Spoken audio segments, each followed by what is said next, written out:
అడుగుతున్నాం, హెచ్చరిక చేస్తున్నాం. మార్పు చెందవా? నీవు మార్పు చెందవా? నీ మనస్సును మార్చుకోవా? నీ బ్రతుకును మార్చుకోవా?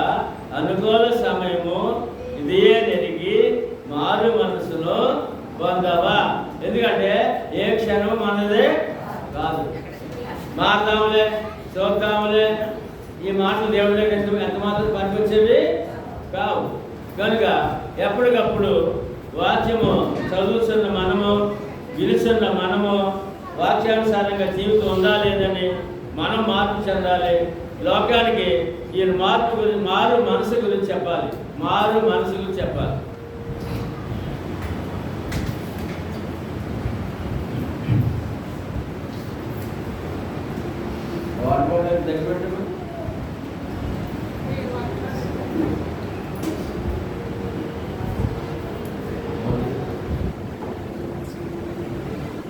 ప్రభు యేసుక్రీస్తు శ్రేష్ఠ నామములో తండ్రి దేవుని స్తోత్రం అందరూ అన్నారండి.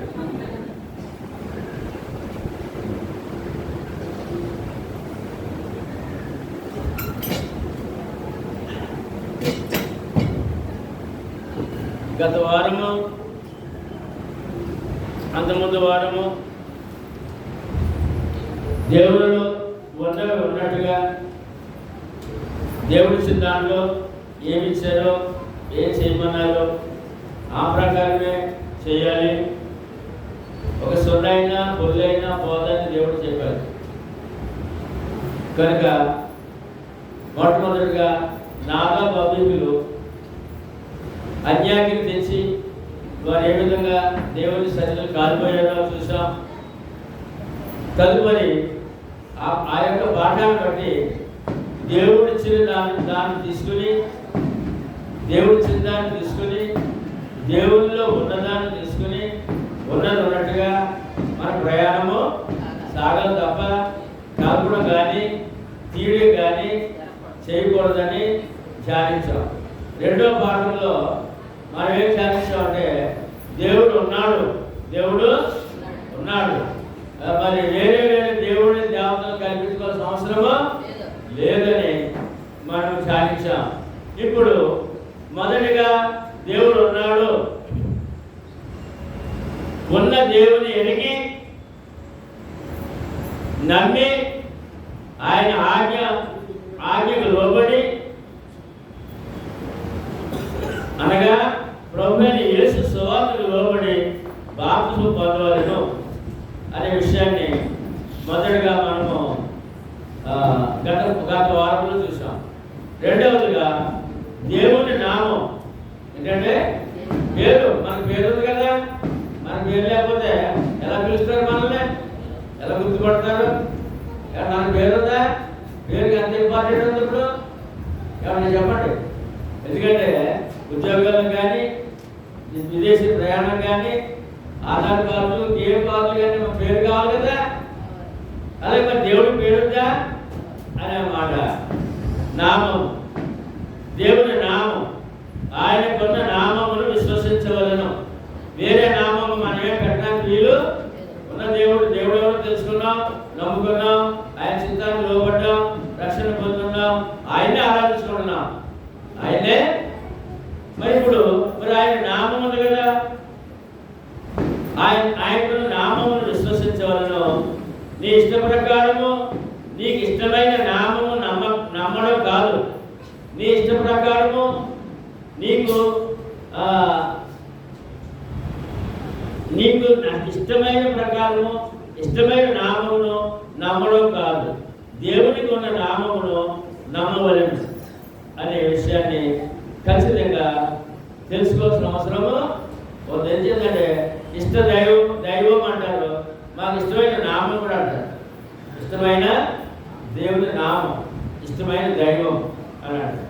అలా నామాన్ని స్మరిస్తుంటారు.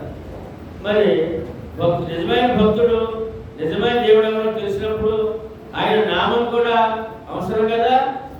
చెప్పండి, అవసరమా? అవసరం. కనుక ధర్మశాస్త్ర ప్రకారము పాత నిబంధనలో యెహోవా, ఆయన నామం ఏంటంటే యెహోవా. అంటే యెహోవా అంటే ప్రభు అండి. యెహోవా అంటే లార్డ్ అని అర్థం, ప్రభు. ఆయన పేరు హిబ్రూలో యావే. యెహోవా అంటే యావే అని. యెహోవా అంటే దానికి అర్థం ఏంటంటే యెహోవాయే రక్షకుడు, యెహోవాయే రక్షణ అని అర్థం. ఏంటంటే యావే అంటే యెహోవాయే రక్షణ. కాబట్టి క్రొత్త నిబంధనలో యేసు, క్రొత్త నిబంధనలో యేసు అంటే రక్షకుడు. ఎవరంటే యెహోవా అంటే యెహోవాయే రక్షణ, యేసు అంటే రక్షకుడు. ఏమండి అంటే యేసు అంటే రక్షకుడు అనే విషయాన్ని బైబిల్ చాలా చాలా స్పష్టంగా తెలియజేస్తూ ఉంది. ఇప్పుడు మనం ధ్యానించే మనం రక్షించే నామము యేసు నామం. ఏ నామం అంటే యేసు నామం. మత్తయి సువార్త 1:21లో ఆమె యొక్క కుమారుని కన్నును తన ప్రజలను వారి పాపముల నుండి ఆయనే రక్షించిన కనుక ఆయనకు యేసు అను పేరు పెట్టదు అనెను. ఏమండి ఆయన పుట్టక ముందు మరి గురించి ఏమండి యోసేపు గారు కొద్దిగా అనుమానంతో ఆలోచన చేయించుండగా ఏమండి దేవుడు దేవదూత వచ్చి ఆయనతో మాట్లాడుతూ స్వప్నంలో ఆమెను మరీ గర్భవతి ఎలా తెలుసా, పరిశుద్ధాత్మ వలన ఆమెకు కుమారుడు పుడతాడు, ఆయన యేసుని పేరు పెట్టు, తన ప్రజలను వారి పాపముల నుండి ఆయనే రక్షించును. యేసంటే ఎవరంటే ఇప్పుడు రక్షకుడు. యేసంటే ఎవరంటే రక్షకుడు అనే విషయాన్ని చాలా స్పష్టంగా మరి బైబిల్ క్రొత్త నిబంధనలో మొదటి అధ్యాయంలోనే ఆ విషయాన్ని స్పష్టంగా తెలియజేశారు. ఏమండి క్రీస్తు అన్నాడు, క్రీస్తు వస్తాడని దేవుడు ప్రజలు ఎదురు చూశారు. అనగా క్రీస్తు అంటే మెస్సియా. మెస్సియా అంటే అభిషిక్తుడు. అభిషిక్తుడు పాపులను రక్షించుటకు అభిషేకం పొందిన వాడు. ఎవరంటే ఎవరు లేరు. పాపులను రక్షించుటకు అభిషేకం పొందిన వాడు అభిషిక్తుడు క్రీస్తు ఒక్కడే. ఎంతమంది అభిషిక్తుడు ఒక్కడే.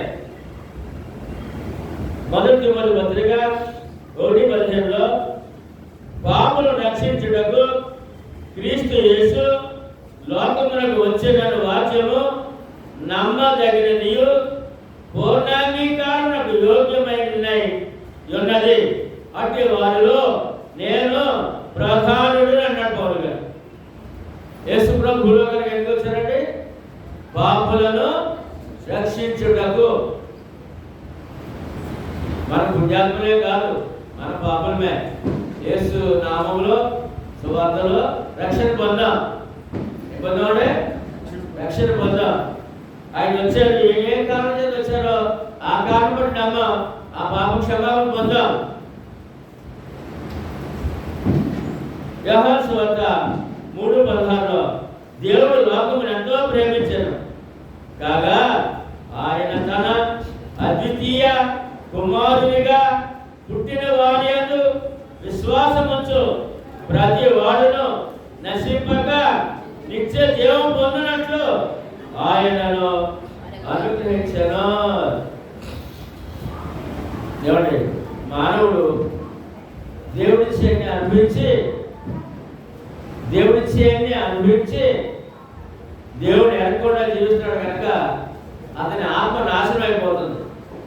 ఆత్మ నాశనం అయిపోతుంది. కనుక యేసుక్రీస్తు అనగా అద్వితీయ కుమారుడు, దేవుని అద్వితీయ కుమారుడు, ఒకే ఒక కుమారుడు, ఒకే ఒక రక్షకుడు. అద్వితీయుడు ఒక్కడే అర్థం, రెండవవాడు లేడు. కనుక అద్వితీయ కుమారునిగా పుట్టిన వారి ఎవరెందు విశ్వాసం ఉంటారంట? యేసు క్రీస్తు నందు. ఎవరేంటంటే అద్వితీయ కుమారుడు ఎవరు? యేసు క్రీస్తు. యేసు అనే పేరు ఆ పాపం రక్షించినందుకు అభిషిక్తుడని పేరు యేసు క్రీస్తు. యేసు క్రీస్తు యాత్ర నశించుకోకుండా యేసు క్రీస్తుని నమ్మితే, ఆయన నామాన్ని నమ్మితే ఏమండి ఆత్మ నాశమైపోకుండా నిత్య జీవము పొందుతాడు మానవుడు. నిత్య నాశనం తప్పించుకుని, నరకాన్ని తప్పించుకుని నిత్య జీవాన్ని పంపించే నామమే యేసు క్రీస్తు నామం. పొందాం మనం. అపోస్తలుల కార్యములు 10:36. యేసు, అందరూ చెప్పండి, యేసు క్రీస్తు అందరికీ ప్రభువు. ఎందుకంటే కులం, మతం, దేశం, భాష ఏమైనా ఉన్నాయక ఆయన దగ్గర దేవుడు అందరికీ దేవుడు, అందరికీ ప్రభువు అంటే అందరికీ దేవుడు. ఆయన పేరు యేసు క్రీస్తు. అపోస్తలుల కార్యములు మరి యేసు క్రీస్తు నామంలోనే రక్షణ ఏర్పాటు చేశాడు ఆయన. 4:12 మరి ఎవరి వలనను రక్షణ కలుగదు, ఈ నామముననే మనము రక్షణ పొందవలను గాని ఆకాశం క్రింద ఇయ్యబడిన మరి ఏ నామమున రక్షణ పొందలేమో. ఇదిగోండి, చూసారా ఎన్ని నామాలు ఉన్నాయి? కోట్లాది నామాలు. ఏంటండి కోట్లాది నామాలు. 4,000 మతాలు అంటాడు. మతాలు 4,000, నామాలు అయితే 33 కోట్లు, లక్షలు వేలు. ఏమండి ఈ ఆకాశము క్రింద ఇయ్యబడిన ప్రతి నామము కంటే పై నామము క్రీస్తు నామము. యేసుక్రీస్తు నామములో రక్షణ. ఏ నామమున రక్షణ పొందలేమో. దొరికిందా మనకి రక్షణ? దొరికిందా? సమాధానం చెప్పాలి నాకు. ఏ నామములో? మరి చెప్తాను. మరి ఎవరి వలనను రక్షణ కలగదు. ఏమండి అందులో మరి ఏముంది? ఏమండి అపోస్తలులు పౌలు, పేతురు, సంఘాలండి.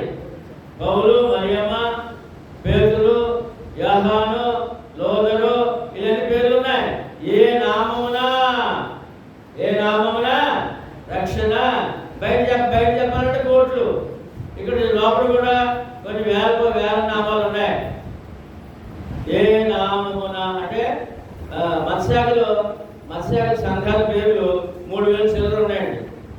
అంటే 3,000 నామాలు ఉన్నాయి ప్రపంచం అంతా. మనకు 100 లెక్కలు ఉన్నాయి. మనకి ప్రపంచ లెక్కలు అయితే 1,000 కొద్ది ఉన్నాయి. సంఘాలు 1,000 ఉన్నాయండి. అంటే ఆ సంఘానికి పేరు ఉండదు కదా. మరి ఆ పేరు ఎవరి పేరు ఉండాలి సంఘానికి? యేసు క్రీస్తు. ఏంటంటే మరి యేసు అనే మాటకి అభిషిక్త క్రీస్తు. అది క్రీస్తు సంఘము. ఏ సంఘమా? క్రీస్తు సంఘం. కనుక ఏ నామమున రక్షణ పొందలేము కానీ ఆకాశం క్రింద ఇయ్యబడిన మరి ఏ నామమున రక్షణ పొందలేము. అట్టి భాగ్యము మనకే దొరికింది. నిర్గమాకాండము 3:13. ఇశ్రాయేలు ప్రజలు బానిసత్వంలో మగ్గిపోతున్నారండి. దేవుడు మోషేని నాయకుడిగా ఎన్నుకొని, సేవకుడిగా ఎన్నుకొని ఆ ప్రజలను విడిపించడానికి మోషేని వెళ్ళమంటాడు ఆయన దేశం నుంచి. అక్కడ సంభాషణ జరుగుతుంది. ఈ 3:13 మోషే చిత్తగించము అని ఆయనేమో ఆ ఇశ్రాయేలు ప్రజలు విడుదల చేయమని ఫరో రాజుతో మాట్లాడమని వెళ్ళమంటాడు. అది మోషే మాట్లాడతాడు దేవుడితో. మోషే దేవుడు అన్నాడు, చిత్తగించము, నేను ఇశ్రాయేలు యొద్దకు వెళ్ళి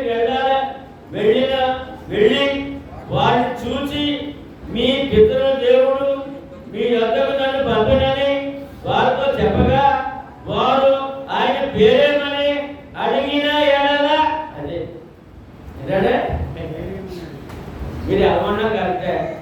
మరి తీరా ఆ దేవుడి పేరు ఏంటని అడిగితే ఏం చెప్పను? అది మోసం అడుగుతున్నాడు. అడిగిన ఎడల ఆయన వారు ఆయన పేరేమని అడిగిన ఎడల వారితో నేనేమి చెప్పవాలని దేవుని అడిగాడు.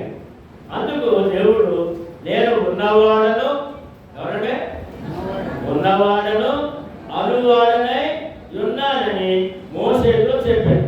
మరియు ఆయన ఉండునను వారు మీ వద్దకు నన్ను పంపినని నీవు ఇశ్రాయేలుతో చెప్పవలెననెను. దేవుడు ఉన్నాడా లేడా? ఉన్నాయని పంపడం చెప్పు అని చెప్పు. మరియు దేవుడు మోసేతో ఇట్లనెను, పితరుల దేవుడైన యెహోవా పేరు చెప్తున్నాడు. పితరుల దేవుడైన యెహోవా అనగా అబ్రహాము దేవుడు, ఇస్సాకు దేవుడు, యాకోబు దేవుడు, ఏమంటే దేవుడైన యెహోవా మీ వద్దకు నన్ను పంపినని నీవు ఇశ్రాయేలుతో చెప్పవలెను. నిరంతరము నా నామము ఇదే, నిరంతరము నా నామము ఇదే, తరతరముల వరకు ఇది నా జ్ఞాపకార్థ, నా మీ తరాలకి నా నామం జ్ఞాపకార్థముగా ఇదే నామము యెహోవా. ఎందుకంటే యెహోవా అంటే ముందు చెప్పారు లార్డ్. అంతవరకు దేవుడు దేవుడు దేవుడు. ఈ సిస్టమ్ అయిన తర్వాత లార్డ్ ఎవరంటే ప్రభు, అన్నిటికీ ప్రభు. యెహోవా అంటే ప్రభువు అని చెప్పు, అన్నిటికీ ప్రభు అని చెప్పు.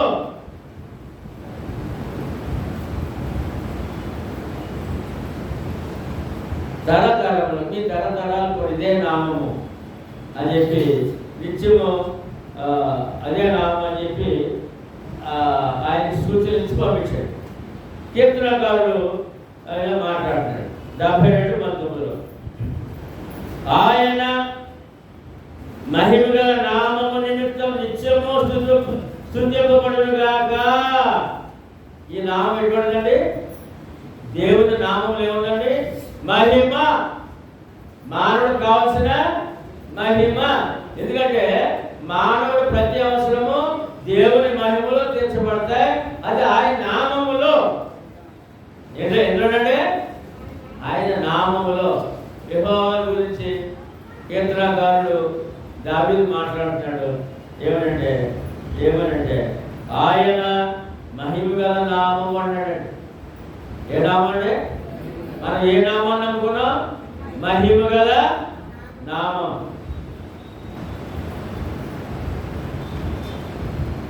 మహిమ గల నామము నిత్యము స్తుతింపబడునుగాక. సర్వభూమియు ఆయన మహిమతో నిండి ఉండునుగాక. ఆమేన్ ఆమేన్ అని 2 సార్లు కాయపరుస్తున్నాడు. 2 సార్లు కాయపరు. దేవుని నామము మహిమ గల నామము. ఆయన మహిమ లోకమంతా నిండి ఉన్నది.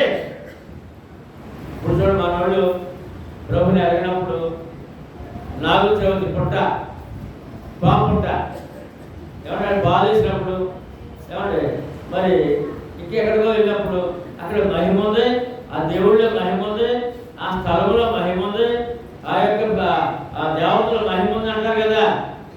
అంటారంటే అక్కడికి వెళ్తే పని జరుగుతుంది.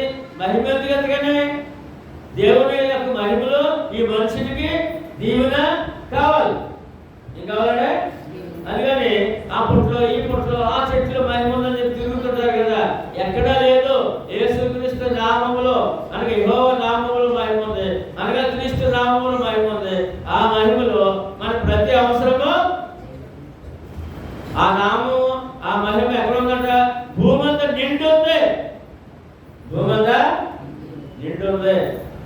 చెట్లు పుట్లో లేదు, చెట్లు పుట్లో బొమ్మలో లేదనే విషయాన్ని చాలా స్పష్టంగా తెలియజేస్తున్నారు. ఇప్పుడు ఆ నామం ఏంటి చూసాం ఏమంటే ఆ నామంలో ఏముందంట? మహిమ ఉందంట. ఆ నామం మహిమగల నామం అని చెప్పి రెండో సంగతి మనం చూడగలుగుతున్నాం. హెబ్రీయులకు రాసిన పత్రిక 13:8 నిరంతరం ఇదే నామం అని చెప్పాడు అక్కడ నిర్మాకాండంలో మోసేతో. నిరంతరం ఉండే నామం. అందరూ చెప్పండి, యేసుక్రీస్తు నిన్న నేడు ఒక్కటే రీతిగా ఉన్నాడు. అవును, యుగ యుగములకు ఒక్కటే రీతిగా ఉండదు. యుగ యుగాలున్న దేవుడు ఎవరు? యుగ యుగాలున్న దేవుడు పితల యుగంలో దేవుడు ఎవరండి? ధర్మశాస్త్ర యుగంలో దేవుడు ఎవరండి? ఇప్పుడు క్రైస్తవ యుగంలో దేవుడు ఎవరండి? యేసుక్రీస్తు. ఎవరండి? ఒక్కడే. ఆయన నామం. అందుకే ఇక్కడ నిర్మాకాండంలో చెప్పిన తరతరాలు నా నామం అన్నా చూసారా? ఆ నామం గురించి మన ఇక్కడ హెబ్రీయులకు రాసిన పత్రికలో ఆ నామం ఏమైందంటే యేసుక్రీస్తు నిన్న నేడు ఒకటే రీతిగా ఉన్నాడు. అవును, యుగ యుగములకు ఒకటే రీతిగా ఉండను. ఆమేన్. ఇప్పుడు ఎప్పుడు యుగ యుగాలు ఉన్న నామం ఏంటి? దేవుడు ఎవరు చెప్పండి. అర్థమవుతుందా మీకు? యెహోవా నిరంతరం యుగ యుగాలు మీ తరతరాల నామం ఇదే అన్నాడు ఆయన అక్కడ మోసేతో. హెబ్రీ పత్రిక వచ్చేసరికి యుగ యుగాల్లో తరతరాలు ఉండే నామము, నిన్న నేడు నిరంతరం ఉండే నామము యేసుక్రీస్తు అని చెప్పి సైకి చెప్పినప్పుడు అంటే పెద్ద యుగంలో ఉన్న దేవుడు యేసుక్రీస్తు, మోసే యుగంలో ఉన్నాయని దేవుడు యేసుక్రీస్తు, ఇప్పుడు క్రీస్తు యుగంలో క్రీస్తే దేవుడు ఉన్నాడు. ఆయన పేరు యేసుక్రీస్తు. ఆయన పేరు ఎంత స్పష్టంగా చూసారా? యోహాను సువార్త ఈ నామంలో మనకి ఏం దొరుకుతుంది మానవుడికి అని. యోహాను సువార్తలో 1:12 తన్ను ఎందరు అంగీకరించిందో వారందరికీ యేసు ప్రభు లోకమంతా నమ్ముతున్నారండి. యేసు ప్రభుని లోకమంతా నమ్ముతున్నారండి. అంటే అంగీకరించడం అంటే నమ్మడం. దాంట్లో తేడా ఉంది. అనగా అన్నాడు ఇక్కడ, అనగా తన నామమందు విశ్వాసం ఉండాలంట. ఏంటంటే అది అంటారు ఏ దేవుడైనా ఒకటే కదంట. ప్రభు నమ్మడం ఏ సంఘమైనా ఒకటే కదంట. నామంతో పర్లేదంట. నామంతో పర్లేదంట. అక్కడ అన్యుడే మాట్లాడుతాడు, క్రైస్తుడు అదే మాట మాట్లాడు. ఇక్కడ ఒప్పుకోవట్లేదు. ఇక్కడ తన నామమందు విశ్వాసం ఉంచిన వారికి దేవుని పిల్లలకు అధికారం అనుగ్రహించను. దేవుని పిల్లలు అవ్వాలంటే, దేవుని తండ్రిని పిలుచుకోవాలంటే యేసుక్రీస్తు నామమును స్పష్టముగా ఖచ్చితంగా నమ్మవలసిన వారమై ఉన్నాం. ఇప్పుడు ఎప్పుడు మనం ఏ నామాన్ని నమ్మం? ఇప్పుడు మనం ఏమన్నాం? దేవుడికి పిల్లలను. ఎవరంటే ప్రార్థన ఏం చేస్తారు మనం? చెప్పండి, ఏం చేస్తారు? ఎందులో వచ్చింది? యేసుక్రీస్తు నామము. ఎందుకంటే ఇప్పుడు నామం ఎలాగంటే ఆయన సంఘం ఉంది, ఆయన భక్తులు ఉన్నారు, బాప్తిసం పొందిన వారు సంఘమంతా కూర్చుంటారు. ఆ నామము ఆ సంఘానికి ఉండాలి. అప్పుడే ఆయన నామాన్ని అంగీకరించిన లెక్క. వేరే నామములు ఉంటే నువ్వు ఆయన పిల్లవాడు, కుమారుడు కాదు, కుమార్తె చెప్పాడు స్పష్టంగా. ఆయన నామమందు విశ్వాసం వచ్చి ప్రతివాడు దేవుని పిల్లలకు అధికార ముద్ర. ఏంటంటే అధికార ముద్ర. ఇక్కడ పిల్లలు అవ్వకపోతే లేక సాతాను పిల్లలుగా మిగిలిపోతాం. దేవుని పిల్లలు కాకపోతే సాతాను పిల్లలుగా మిగిలిపోతాం. చనిపోయిన తర్వాత సాతాను నుండి నరకానికి పోతాం. దేవుని పిల్లలు అయితే ఆ ముద్ర నీ మీద ఉంటే, ఆ రక్షణ నీ మీద ఉంటే, ఆ నామం ఉంటే పరలోకంలో ఉంటాం. ఇక్కడ ఆయన మహిమను పొందుతాం. ఆయన మహిమలో ఉన్న విషయాన్ని చూద్దాం. ఆ దేవుడు ఏమన్నాడు అని అంటే యోహాను సువార్త ఆదియందు వాక్యం ఉండెను, వాక్యము దేవుని యొద్ద ఉండెను, వాక్యము దేవుడే ఉండెను. ఆయన ఆదియందు దేవుని యొద్ద ఉండెను, కలిగినదేమియు ఆయన లేకుండా కలగలేదు.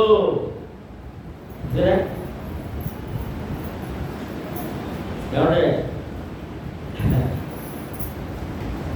యేసుక్రీస్తు వాక్యమే దేవుడు అండి. ఎవరంటే మరి ఇప్పుడు విగ్రహాలు అవసరమా? మరియమ్మ, యేసుప్రభు శిలువ, కొండ, చెప్పండి. మనకి ఏ కొండ అవసరమా? మరియమ్మ కొండ అవసరమా? లేదు కదా. మరి ఏం కావాలి ఇప్పుడు? వాక్యం. ఏంటంటే 14వ వచనంలో ఆయన ఆ వాక్యము శరీరధారి అయి మన మధ్య లోకానికి వచ్చాడే. ఆ వాక్యమైన దేవుడు శరీరధారికి వచ్చాడు. ఎవరైనా యేసుక్రీస్తు. ఎవరంటే యేసుక్రీస్తు ఎవరు? ఇప్పుడు వాక్యమైన దేవుడు ఎవరంటే. అందుకే ఎక్కడ ఇద్దరు ముగ్గురు నా నామమును కూడి ఉందరో వారి మధ్యన ఉంటాడు. ఎలా ఉన్నాడు? వాక్యమైన దేవుడుగా. ఎలాగే అంటే మహిమతో, మహిమగల నామము, మహిమగల వాక్కు మన మధ్యన ఉంటాయి.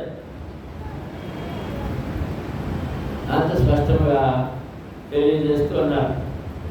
ఆ దేవుడు ఎవరు అంటే ఏ రూపం అక్కర్లేదు, ఇంకా ఏ రూపము అవసరం లేదు. ఆ వాక్యము శరీరధారి అయి కృపా సత్య సంపూర్ణుడుగా మన మధ్య నివసించాను. ఆయనే యేసు క్రీస్తు ప్రభువు.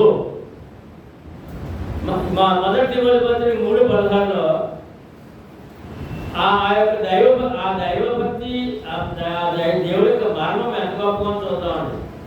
నిరాక్షేపముగా దైవభక్తిని కూర్చిన మర్మము గొప్పదై ఉన్నది. ఆయన సశరీరుడుగా ప్రత్యక్షుడయ్యను. దేవుడు శరీరధారిగా లోకానికి వచ్చాడు. దేవుడు శరీరధారిగా లోకానికి వచ్చాడు. ఎవరు చెప్పగలిగితేగా శరీరధారిగా లోకానికి వచ్చాడు చెప్పారు. ఇక్కడ ఎవరైనా ప్రత్యక్షుడయ్యను. ఆత్మ విషయమున నీతిపరుడని తీర్పునందెను. దేవదూతలు కనబడెను. రక్షకుడని జనములలో ప్రకటింపబడెను. ఎవరైనా పక్కనమ్మా, ఎవరైనా రక్షకుడని జనములలో ప్రకటింపబడెను. లోకమందు నమ్మబడెను. ఎంతమంది అంటే యేసుప్రభు ఎంతమంది నమ్ముతున్నారు? లోకమంతా. ఒక భారతదేశంలో అమలాపురానికో లేదా అమలాపురానికి ఎవరు మనకి సుబ్బాలం ఉన్నాడు. సుబ్బాలం అంటారు. అది అమలాపురానికే దేవత. అమలాపురానికే బయట ఎక్కడ కాదు. ఇంకా ఎవరు అలాగే చాలా దేవుళ్ళు ఉన్నాయి. కానీ ఈయన లోకమందు నమ్మబడను. ఎక్కడంటే లోకమందు నమ్మబడను. ఆరోహణుడై తేజోమరుడయ్యాడు. ఆరోహణుడయ్యాడు మన పరలోకానికి. అది సాక్ష్యం ఉంది. శరీరానికి వచ్చాడు. పరలోకమున దేవుడు మానవుడుగా యేసుక్రీస్తు నామంతో లోకానికి వచ్చాడు. లోకమంతా నమ్ముతున్నాడు. మనలో ఆరోహణమై మరణించి సమాధి తిరిగి లేచి మన పాపం నిమిత్తము బలియార్పణై మన ఆరోహణమై పరలోకమందు ఉన్నాడు. ఆ విధంగా నమ్మిన వారిని, ఆ నామంలో ఉన్న వారిని, ఆ మహిమ పొందిన వారిని, ఆ రక్షణ పొందిన వారిని తీసుకెళ్ళినందుకు మళ్ళీ రానని సిద్ధంగా ఉన్నారు. అందులో మనం ఉన్నాం. ఆ రక్షణలో ఇవన్నీ లోకానికి తెలియని సంగతి అండి. ఇవన్నీ లోకానికి తెలియదండి. పరిశుద్ధ గ్రంథం తెలియజేస్తాను. మొదటి యోహాను పత్రిక 4:14లో ఎంతమందికి అంటే మరియు తండ్రి తన కుమారుని లోక రక్షకుడుగా, ఎవరంటే ఎంతమంది కంటే లోక రక్షకుడుగా ఉండుటకు పంపబడి ఉండుట మేము చూసి సాక్షి ఇస్తున్నాము. లోక రక్షకుడు ఎవరంటే ఇప్పుడు అమ్మా చెప్పడానికి మాట్లాడరా? ప్రశ్న మాట్లాడలేదు. లోక రక్షకుడిగా ఉన్నందుకు వచ్చాడు ఎవరైనా రైట్. యోహాను సువార్త 12:47 లోకమును రక్షించడం వచ్చిన అంటున్నాడు. యేసుప్రభువు ఎవరంటే లోకమును రక్షించడం వచ్చింది అని స్వయంగా యేసుప్రభువు చెప్తాడు మాట. లోకము రక్షించడం వచ్చాను అన్నాడు. ఇప్పుడు చెప్పండి మళ్ళా యేసుప్రభువు ఎవరు? లోక రక్షకుడు. అదే మాట ఎంతమందికి మార్గదర్శి? ఎంతమందికి మార్గదర్శి? అది యోహాను 14:6 యేసు అంత గట్టిగా చెప్పలేదు మాట. యేసు నేనే మార్గమును అంత చెప్పలేదు. యేసు నేనే మార్గమును సత్యమును జీవమును, నా ద్వారా తప్ప ఎవడును తండ్రి యొద్దకు పరలోకము రాడు. అయిపోయిందిగా ఎవరు దొరికిందా మార్గం? నేనే. ఎవరు చెప్పగలరు త్వరగా? లోకంలో ఏ దేవత, ఏ దేవుడు, ఏ స్వామి, ఏ పీఠాలతో చెప్పగలరు? ఎవరు చెప్పగలరా? నేనే. ఎవరండి? నిజమైన దేవుడు చేసినాడు.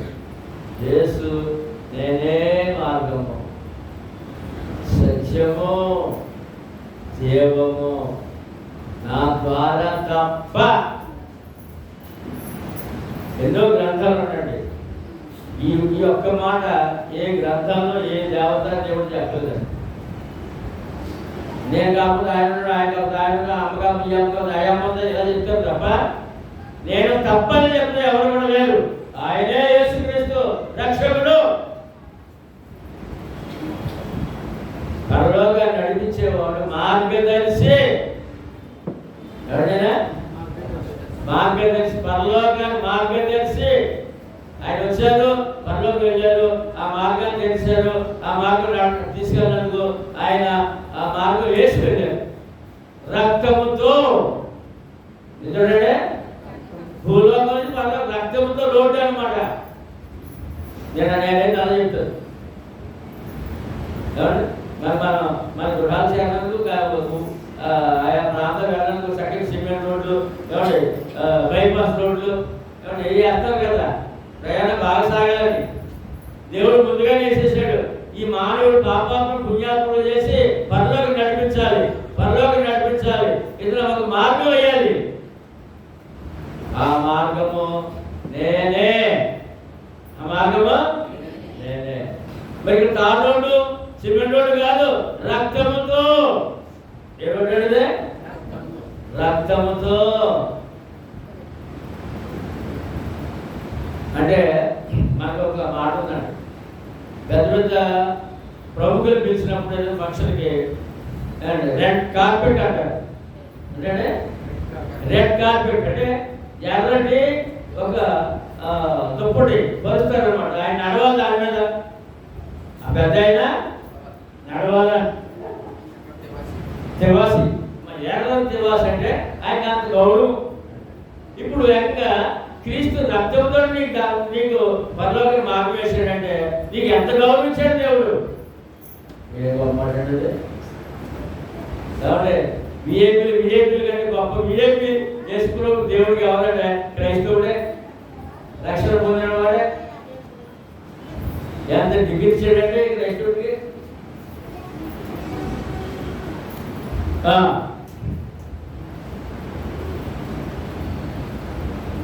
ఫిలిప్పీ పత్రిక 2:9-11 చూద్దాం. ఆయన నామం గురించి మాట్లాడుతున్నాం. అందుచేత పరలోకమందున్న వారిలో కానీ, భూమి మీద ఉన్న వారిలో కానీ, భూమి క్రింద ఉన్న వారిలో కానీ ప్రతి వారి మోకాలును యేసు నామమున వంగునట్లును. అది ఏ నామం అంటే? మనం మీరు ఎవరన్నా మనం ఆరాధనకు వచ్చినప్పుడు వెంటనే మోకాలు ప్రారంభం చేసుకున్న కొంచెం వయసు కాక కొంచెం ఆరోగ్యం ఉన్నవాడు మోకరించి ప్రార్థన చేస్తారు కదా, ఎవరి నామంలో? ప్రతి మోకాలు. ఏంటంటే ఎంత గొప్పడైన లోకంలో ప్రతి మోకాలను యేసు నామమును వంగునట్లును ప్రతి వారి నాలుగయు తండ్రి అయిన దేవుని మహిమార్థమై యేసు క్రీస్తు ప్రభువు అని. ఎందుకంటే ప్రతి నాలుక యేసు క్రీస్తు ప్రభువు అని ఒప్పుకొనున్నట్లును దేవుడు ఆయనను అధికముగా హెచ్చించి ప్రతి నామమునకు పైనామము. యేసుక్రీస్తు నామే ఏ నామాలు పైన అంటే ఎన్ని ఉన్నాయని మనం చదువుకుంటాం. ఎన్ని ఉన్నాయి? చక్రవర్తులు, రాజులు, వీళ్ళందరూ కాక దేవతల పేరు మీద 33 కోట్ల 33 లక్షల 33,000 33 వందల 33 రాజులు చక్రవర్తులు కోట్ల మంది కాక రాజులు పూజ చేసేవారండి. రాజులే పూజ చేసే పూర్వం వాడు కాక ఉన్న నామాలు అన్ని నామములు కంటే పరిణామము ఏమంటే ఒప్పుకున్నట్లు దేవుడు ఆయనను అధికముగా హెచ్చించి ప్రతి నామము పరిణామము ఆయనకు అనుగ్రహించెను. ఇప్పుడు ఏ నామములు ఉన్నాం మనం? ఏ నామము? అన్ని నామముల కంటే ప్రపంచంలో అన్ని నామముల కంటే పరిణామము మహిమగల నామము యేసుక్రీస్తు. ఏమంటే నేను ఒకసారి వారికి గట్టిగా త్యాగేస్తాను అంటే అర్థం తెలుసా? మీ హృదయంలో గుచ్చుకోవాలి, ముద్రడిపోవాలని అర్థం. ముద్రడిపోవాలని మన ఆశ. ఆ ముద్ర పడి సరిగ్గా ముద్ర పడాలి. ఏం పడాలంటే నిర్గమకాండము 20:7 నీ దేవుడైన యెహోవా నామమును వ్యర్థముగా ఉచ్చరింపకూడదు. ఆజ్ఞలో, దైవ ఆజ్ఞల్లో, 10 ఆజ్ఞల్లో ఒక ఆజ్ఞ తెలుసండి. నీ దేవుడైన యెహోవా నామమును వ్యర్థముగా ఉచ్చరింపకూడదు. వ్యర్థంగా పలకూడదంటే దేవుడే. ఏమంటే ఎంత ఖచ్చితమైన ఆజ్ఞ ఉంటే లోకం ఏం చేస్తుందండి? దేవుడిని అమ్మదు అంటారు. ఏమంటారా? కుక్క అంటారు. కాలభైరుడు. కాలభైరుడు ఏంటంటే ఎప్పుడు కాలభైరుడు ఎవరో వరాహమూర్తి అన్నాడు. ఎవరో పంది ఏంటంటే దేవుడిని అలగలొచ్చండి. ఎవరు అలగలొచ్చా? ఎవడే? ఇప్పుడు నాకు పంది అన్నాడు. వచ్చి ఎలా ఉండదు నాకు? ఎవడే?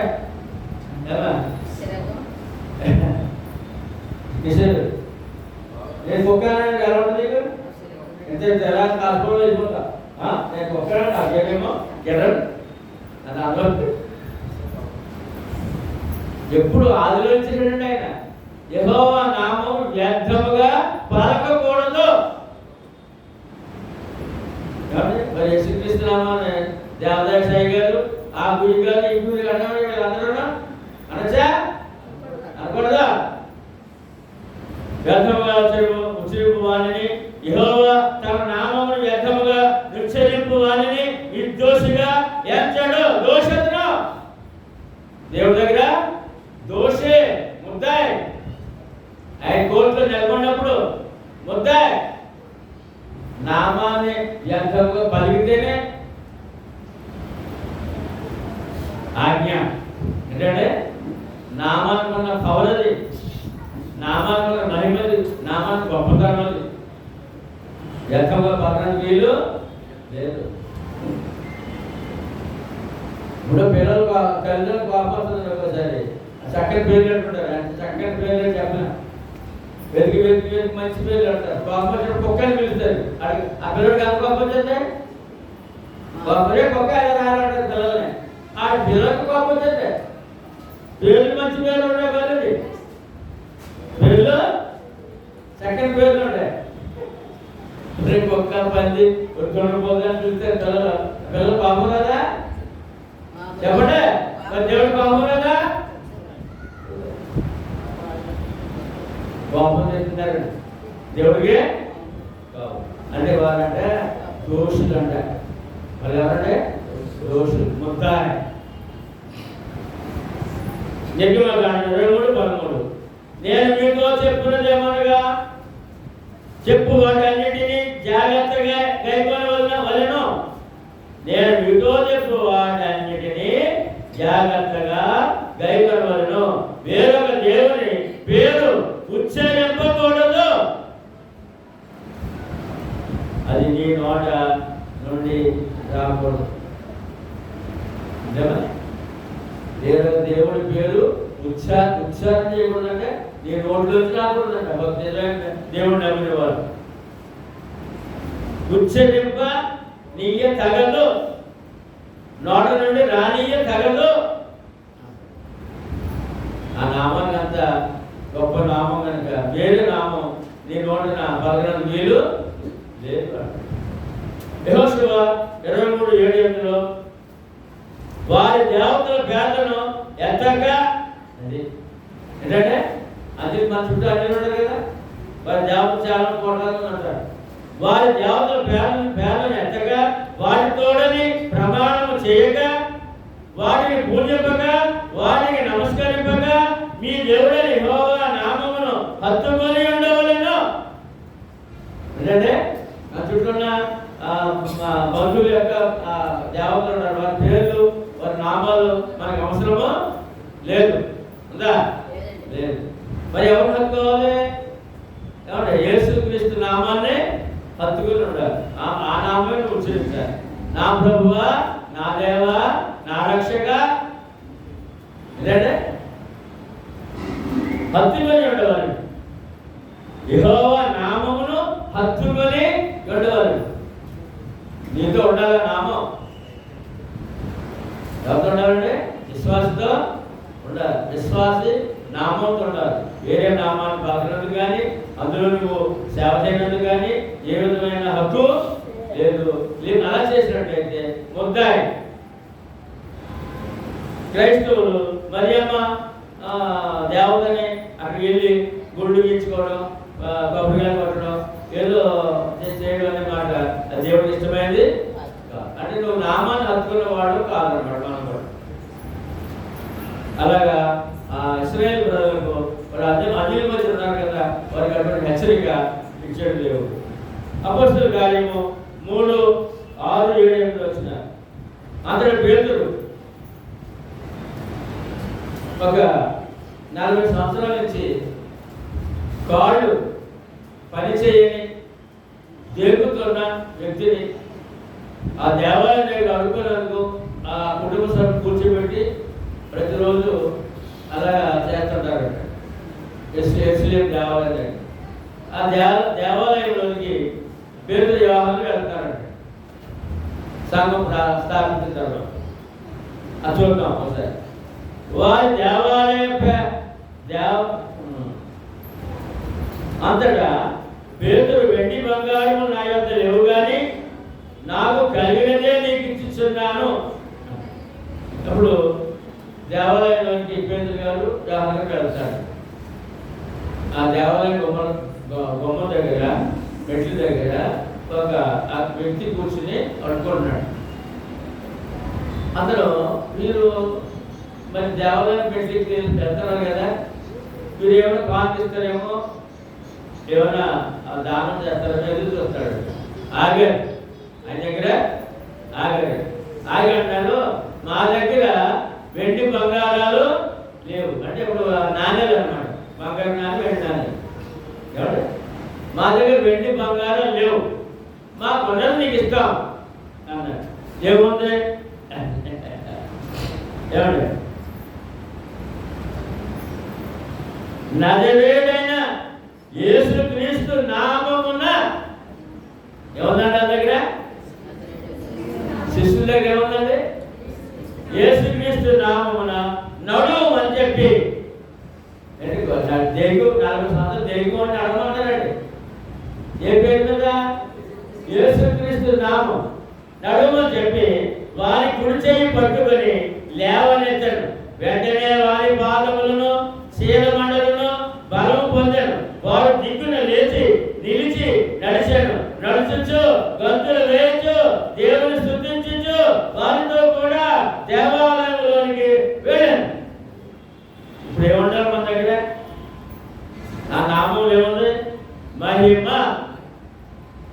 ఏముందంటే మహిమ. ఇప్పుడు ఈ శిష్యుల దగ్గర ఏముందంటే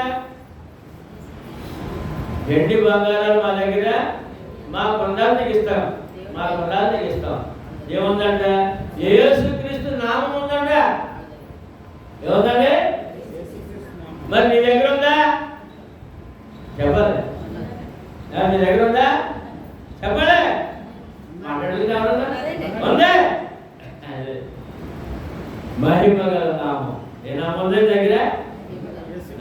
యేసుక్రీస్తు మహిమ గల నామం. యేసుక్రీస్తు నామమున లేచినాడు. కనుక ఈవేళ మనకున్న ఆస్తిపాస్తులు బంగారాలు అంటే ఎన్ని విలువైన ఉన్నప్పటికీ ఈ దగ్గర ప్రతి మనిషి దగ్గర ఏముండాలంట? యేసుక్రీస్తు నామం ఉండాలంట. ఏముంది మనకి? యేసుక్రీస్తు నామము. అందులోనే ఎన్ని ఉన్నాయి? అందులోనే ఏమా తల్లి చెప్పరా ఏమన్నాయి అందులో? నాకు మనకు కావాల్సినవి ఆరోగ్యం.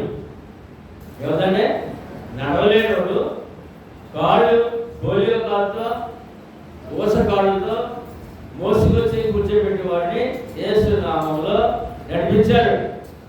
చేశారా? నడిపించారు. యేసు నామంలో చెప్పే శిష్యులు మనం కూడా శిష్యులు కనుక మన దగ్గర ఏముందని చెప్పాలంటే యేసుక్రీస్తు నామం ఉంది. నాకు ఎస్టేట్లు మేడలు పెద్దలు కార్లు బూర్లు లేవు కానీ ఏముంది? యేసుక్రీస్తు నామం ఉంది. అందులోనే ఉన్నాయి నాకు కావాల్సినవి. రైటే? అలాగే నేను నమ్ముతాను. మీరు నమ్ముతారా?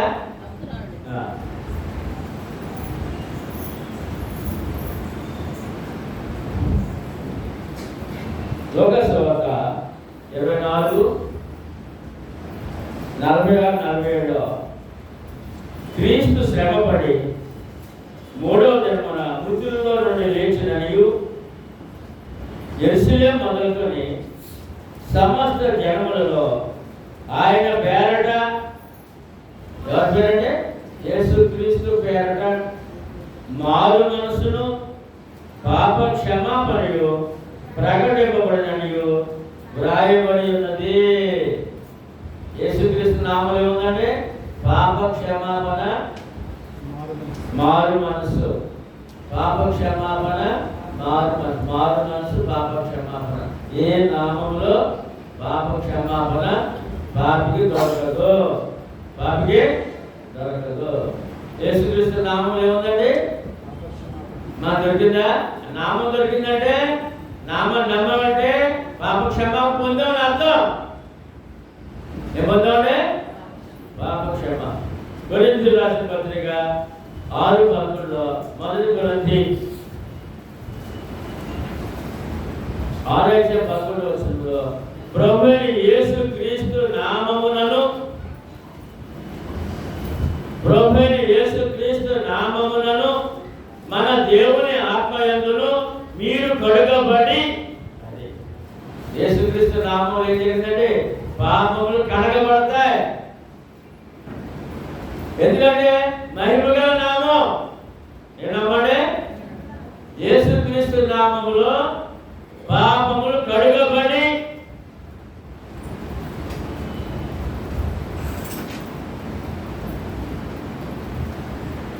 పరిశుద్ధపరచబడిన వారై నీతిమంతులుగా తీర్చబడితే.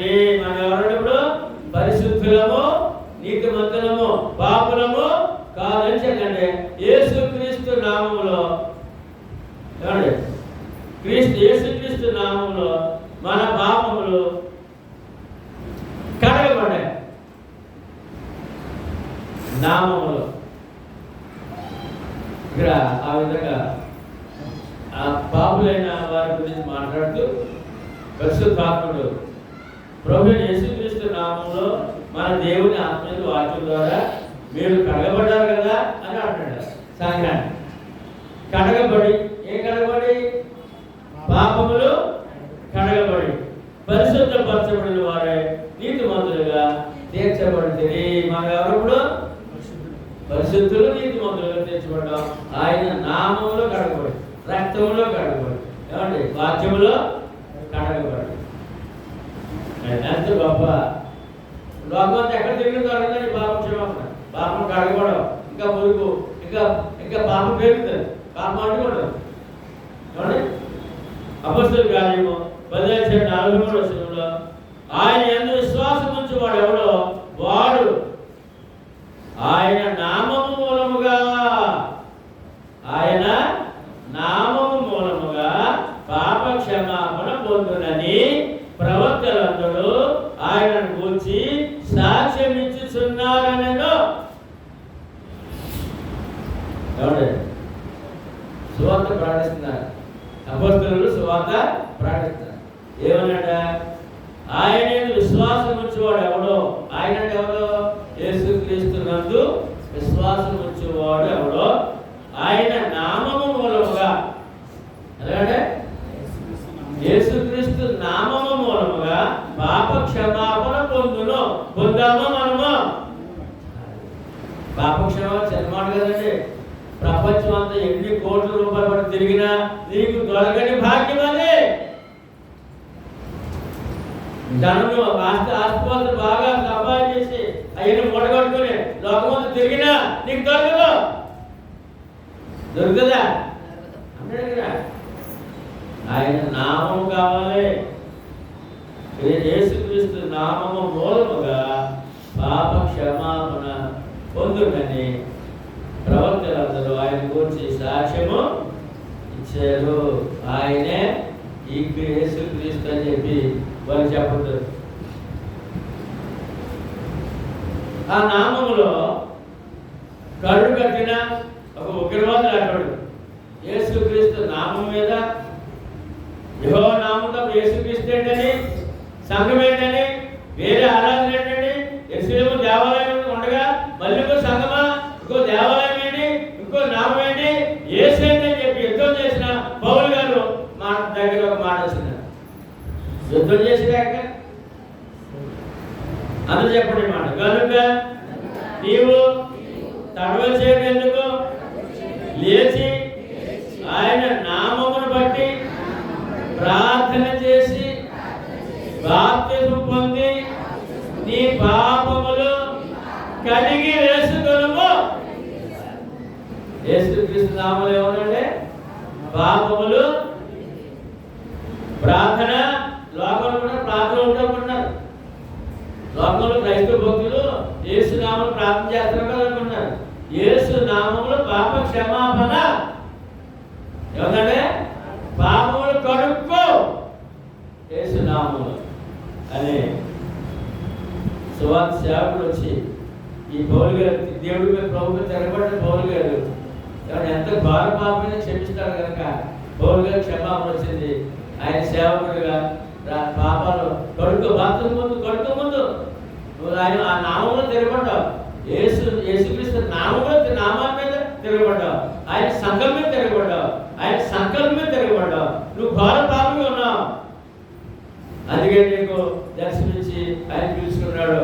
బాప్తిస్మం ముందు పాపాలు కడుక్కో, సేవకుడా సేవగా అని చెప్పి కఠినాత్ముడుగా ఉన్న, తిరుగుబాటుగా ఉన్న పౌలు గారు కూడా యేసుక్రీస్తు నామంలో పాప క్షమాపణ ఏర్పాటు పాపములు కడిగి చేసుకుంటాం.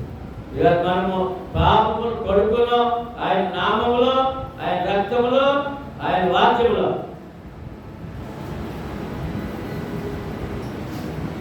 అపొస్తలుల కార్యములు 2:38 మొట్టమొదటి సువార్తలో మొట్టమొదటి బాప్తిస్మం పొందిన వారికి మాట్లాడినప్పుడు పేతురు మాట్లాడతాడు. సువార్త చెప్పాడు, మీరు మారు మనసు పొంది పాప క్షమాపణ నిమిత్తము ప్రతి వాడు యేసుక్రీస్తు నామమున బాప్తిస్మం పొందుడి. పాప క్షమాపణ వరకు ఏం చేయాలండి? యేసుక్రీస్తు నామమున.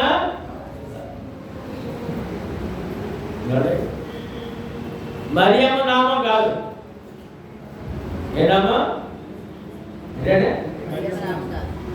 దేవదాస్ గారి నామము అంతకంటే, లోదర్ నామము అంతకంటే,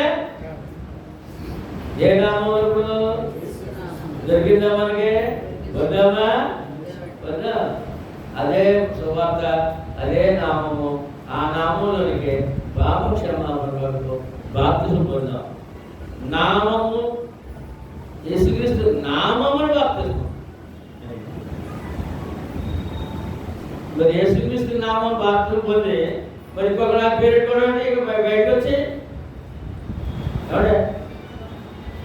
ఏమంటే పెళ్ళి అయింది అమ్మాయి, ఆయన పేరేమో భర్త పేరు రాము, ఏమంటే రాముడు, బయటకు వచ్చి కృష్ణుడు అంటాడు. కృష్ణుడు అంటుంది. ఎంత గౌరవం ఉంటుంది చెప్పండి. ఏమంటే రాముడితో పెళ్ళయింది, బయటకు వచ్చి కృష్ణుడు అంటాడు. యేసుక్రీస్తు నామం బాప్తిజం పొందేస్తాడు లోకమంతా. బయటకు వచ్చి రోజులు అంటాడు, బయటకు వచ్చి దేవదేశం అంటాడు, బయటకు వచ్చి ఇంకేదో ఊరి పేరు అంటాడు, బయటకు వచ్చి మరి ఏమంటాడు. సరిగ్గా ఉందా భక్తి? ఉందండి లేదు. రైట్. ఏమండి యోహాను సువార్త 13:14 మరి మన అవసరాలు ఉన్నాయి కదా. ఒక వాగ్దానం వచ్చింది మన అవసరాలకి, మన ప్రార్థన జీవితానికి. 14:13 మీరు నా నామమున దేనిని అడుగుదురో తండ్రి కుమారుని యందు మహిమపరచబడుటకై దానిని చేతును. నా నామమును ప్రార్థన చేయండి, నేను చేస్తానన్నాడు. ఇప్పుడు నా నామంలో వచ్చింది, మన ప్రార్థన జీవితం కూడా వచ్చింది, నామంలో రక్షణ వచ్చింది, నామంలో పరిశుద్ధత వచ్చింది, నామంలో నీతి వచ్చింది, ప్రార్థన జీవితం కూడా.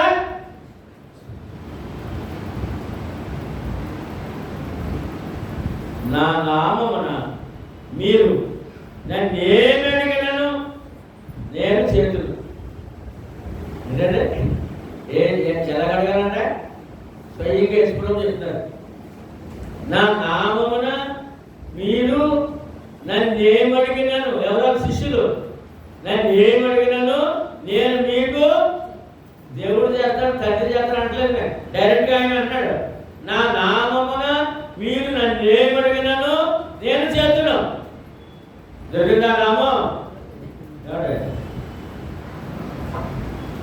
కాంతమ్మ గారు ఎన్నిసార్లు అడుగుతారు దేవుడిని? ఎన్ని అడుగుతున్నారు? ఏమడిగినాను? ఏంటంటే ఏమడిగినాను? అడిగితే కూడా అవసరాలు ఉన్నాయి లేవంటే. అందుకని మీరు నా నామమును ఏమడిగినాను నేను చేద్దాను. నామము, ఆ నామం దొరికితేనే కానీ ఆ మనుషుడు ధన్యుడు కాడు. నామం దొరికింది అనుకోండి, నమ్మారు అనుకోండి, ఆ మనుషుడు ధన్యుడు. ఆ నామం దొరికిందంటే లోకంలో అన్నీ కూడా నీ దగ్గర ఉన్నట్టు లెక్క, నీ అవసరాలన్నీ నీ దగ్గర ఉన్నట్టు లెక్క. అడగొచ్చు, అడగనందుకు ఒక నామము. నన్ను ఏమడిగినాను మీకు చేతును. రోమిలకు రాసిన పత్రిక 10:13 ప్రభు నామమును బట్టి అనగా యేసుక్రీస్తు నామమును బట్టి ప్రార్థన చేయబడేవాడు వాడు రక్షించబడును. ప్రార్థన ఏముందండి? మన అవసరాలు ఉన్నాయి, రక్షణ ఉంది. ప్రార్థన జీవితం ఏముందండి? అవసరాలు తీరుతాయి, రక్షణ ఉంది. ఇప్పుడు మనం ఏం కలిగి ఉన్నాం? ప్రార్థన జీవితం కలిగి ఉన్నామా? ఏమా కలిగి ఉన్నాం కదా. అందులో ఏముందంటే అవసరాలు తీరుతాయి, రక్షణ కూడా కలిసి ఉంది. మన అవసరాలు నీకు ఏది ఇష్టమో, నీకు ఏది ఇక్కడ ఏమంటాడు, నీవు నన్ను ఏమడిగినానో చేస్తాను. మరి అదే సమయంలో ఆ ప్రార్థనలోనే ఆ నామంలో నీకు రక్షణ వల్ల భౌతిక అవసరాలు తీరుతాయి, ఆత్మీయ అవసరాలు రెండు. ప్రభు నామమును బట్టి, ఇక్కడ నామం ప్రార్థన చేయవాడు ఎవడో వాడు రక్షించబడు. 12 అయితే నీ అవసరాలు తీరుస్తాయని అంటారు. 12 చదవండి సార్. 12 రోమా 12లో అవసరాల గురించి ఉంటుంది, 13లో రక్షణ గురించి ఉంటుంది. 12 యూదుడని గ్రీసు దేశస్తుడని భేదము లేదు, ఒక్క ప్రభువే. ఎంతమంది ప్రభులు? ఒక్క ప్రభువే, అందరికీ ప్రభు అయింది. తనకు ప్రార్థించే వారందరికీ ఎడల కృప చూపుటకు ఐశ్వర్యవంతుడై, అంటే తనకు ప్రార్థించే వారందరి పట్ల కృప చూపినందుకు, అవసరాలు తీర్చినందుకు ఐశ్వర్యవంతుడై ఉన్నాడు. ఎవరంటే అంటే నీ అవసరం ప్రతి అవసరం తీర్చగలడు. తర్వాత 13 ఇక్కడ అన్నాడు, ప్రభు నామములో ప్రార్థన చేయవాడు ఎవడో వాడు రక్షించబడును. అవసరాలు శరీరానికి, ఆత్మకేమో రక్షణ. ఆయన నామములో ప్రార్థన జీవితంలో ఎవరు ప్రార్థన చేస్తున్నాం? ఏమండి ముందేమో పరలోకమందున మా తండ్రి అని మొదటి ప్రారంభించి ముగింపేమో యేసుక్రీస్తు నామములో అడుగుతున్నాము తండ్రి. అంటే అందులో మన అవసరాలు తీరుతున్నాయి, శరీర సంబంధమైన ఆత్మ సంబంధ రక్షణ కూడా అందులోనే దాచిపెట్టారు. అందుకని ప్రార్థన జీవితం అవసరమా? ఎంతమంది ప్రార్థన చేస్తారు? మీరు నాకు ఎవరు ప్రార్థన చేస్తారా? మీ అందరూ కూడా నేను చేస్తాను. అందులో ఏమున్నాయి? శరీరానికి, ఆత్మ కూడా. ఎందుకంటే ఎవరు చెప్తారంటే ఎవరు ఇస్తారంటే వాగ్దానం నామములో. ఎందుకంటే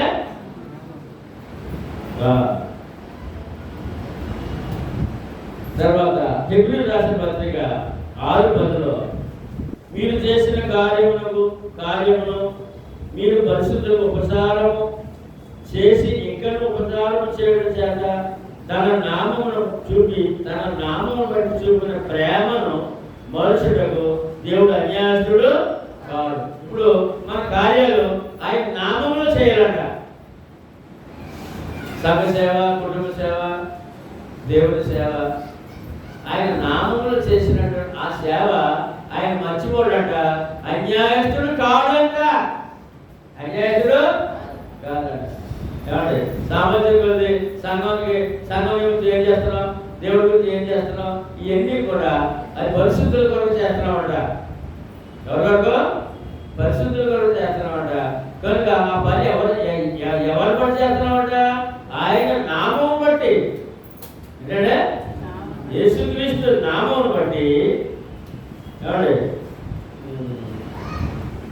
యేసుక్రీస్తు నామం బట్టి చూపిన ప్రేమను మర్చుటకు ఆయన అన్యాయస్తుడు కాదు. ఆయన పేరట చేసిన సేవకి ప్రతిఫలముగా 30 100 60 1000 దేవుడు ఇవ్వడానికి సిద్ధంగా ఉన్నాడు. ఆయన నామం పేరట చేసిన సేవ వృథా కాదు అని మాట్లాడదు. మొదటి యోహాను 2:12లో ఆయన నామమును బట్టి మీ పాపములు క్షమింపబడి కనుక మీకు రాయిస్తున్నాను. పాపాల క్షమాపణ ఎందులో ఉందండి? పాప క్షమాపణ ఎందులో ఉంది? యేసుక్రీస్తు నామములో అని పత్రికలో ఆ యొక్క సంఘానికి రాస్తున్నాడు. నేను రాస్తున్నాను, ఆయన నామం బట్టి పాపములు క్షమించబడిన కనుక. మనందరూ ఎవరండి? ఇప్పుడు యేసుక్రీస్తు నామములో పాపములు క్షమించబడిన వారు. పాపులు కాదు. ఎవరప్పుడు పాపులమా కాదు. పాపం ఆయన నామములో పాపములు క్షమించబడిన వారు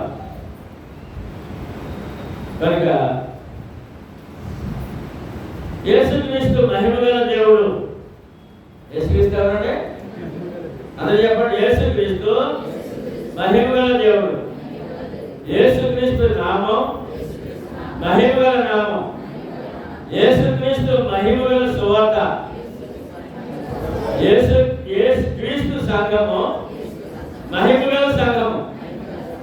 యేసుక్రీస్తు మహిమలో మీ ప్రతి అవసరమును తీర్చును. యేసుక్రీస్తు నందు మహిమ కిరీటము. యేసుక్రీస్తు నందు మహిమ సింహాసనము, యేసుక్రీస్తు నామమునందే పాప క్షమాపణ, యేసుక్రీస్తు నామముననే ప్రార్థన హక్కు, ప్రార్థన జీవితము, పరలోకపు హక్కు ఏం దొరికిందండి బాబు? అంత గొప్ప భాగ్యం మనకి. ఆఖరి మాట చెప్పండి, 14 యోహాను 14:3 వరం, వరం ఆయన భక్తులకు ఇచ్చిన వరం, వాగ్దానం.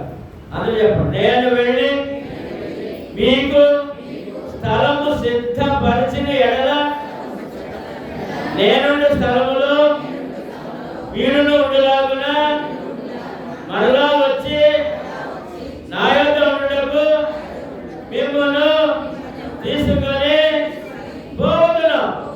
పరలోక భాగ్యం కావాలా? ఉందా వాగ్దానము? వాగ్దానము ఉన్నామా? పరలోక ప్రయాణం దొరికిందా? మార్గం దొరికిందా? ఏసే మార్గం. జాగ్రత్తగా ఉందా?